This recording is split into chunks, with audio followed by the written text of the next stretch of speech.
Good evening and welcome to the Nightly News. I'm your host, Luke Bay. And I'm Alan Lynn. And as our decade comes to a close in the next few weeks, we thought we'd give a special broadcast to commemorate the past 10 years. Yes, we will be covering the most important events since the turn of the century, and we'll even have some guest speakers joining us tonight. We start on a somber note with the assassination of President McKinley.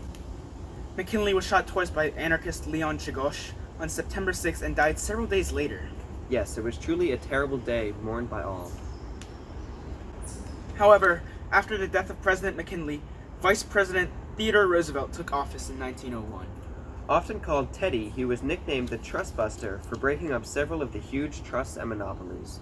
Aside from trust busting, Teddy also passed several laws including the New Land Act, the Meat Inspection Act, and the Pure Food and Drug Act.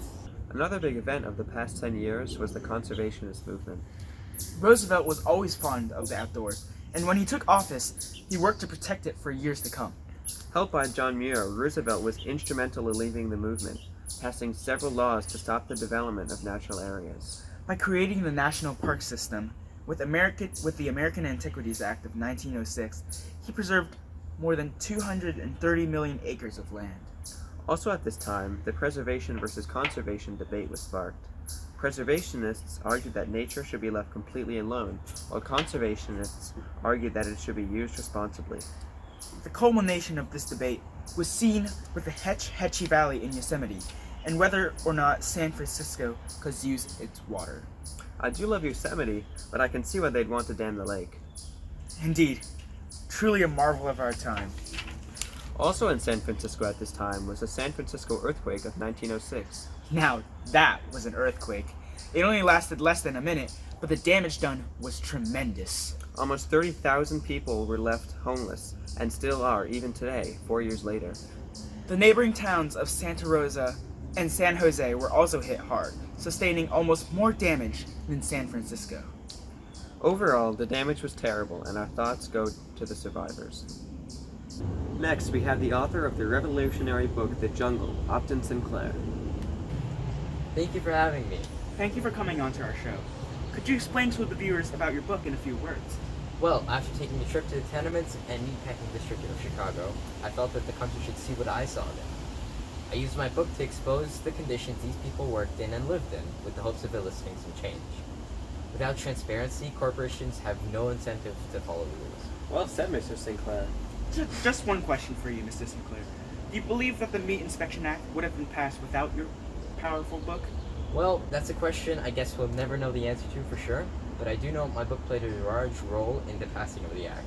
Most people had no idea what was really in their meat. I know, it was truly shocking. Thank you for your time, Mr. Sinclair. It was great having you on. Thank you. Have a good night. And now, a word from our sponsors. Coca-Cola, cool and refreshing. So good that Roosevelt had it planned. Buy our last bottles before they're gone. Now, it would be impossible to talk about this decade without mentioning the strikes and unions versus industry battles. Oh, of course. Who could forget the anthracite coal strike of 1902? 5 months that lasted. The strike raised the price of coal so far that it estimated to have cost the companies $74 million. Even Roosevelt himself came in to mediate the conflict, indicating the government shift from supporting businesses to supporting workers. It was truly an important event. We will now introduce our second guest of the night, Eugene V. Debs, founder of the Industrial Workers of the World Union. Yes, hello.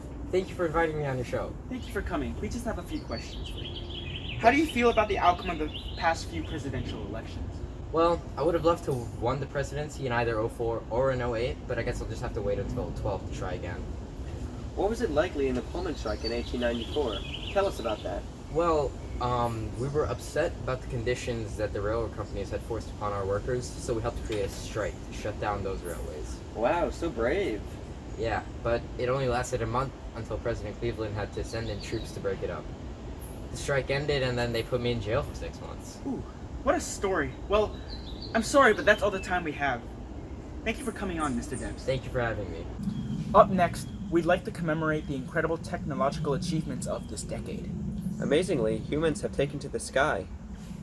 The Wright brothers have proven the marvel of human invention with their first successful test flight at Kitty Hawk in North Carolina on December 17, 1903.